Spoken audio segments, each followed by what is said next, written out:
Harga ayam potong di Pasar Todopuli Makassar kini dijual Rp16.000 per ekor dari yang sebelumnya Rp20.000 per ekor.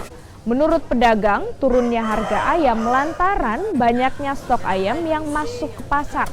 Ayam potong yang masuk ke Makassar kebanyakan datang dari Kabupaten Jeneponto, Sulawesi Selatan.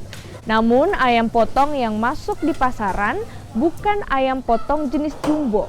Selain stok ayam yang banyak, pedagang juga menilai pembeli berkurang. Bu Haji, ini kan sudah berapa lama ini turun harganya ayam? Iya, Dari harga berapa Bu ayam? dari 20 ke 16 sekarang deh. Itu kenapa bisa sampai Karena turun? belum keluar jumbo tuh. Pas sudah keluar jumbo itu naik harga. Harus banyak besar tuh. Berarti bisa dibilang masih banyak ini stok. Enggak, 1-2 hari lagi nih. Oh iya. Tapi untuk sekarang masih banyak stok ya? Sampai sampai hari Kamis lah. Oh. Terus bagaimana dengan pembeli aja? Ya, agak kurang.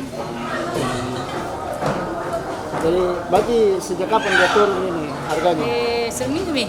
Oh sudah 1 minggu sudah turun harga ya? Iya,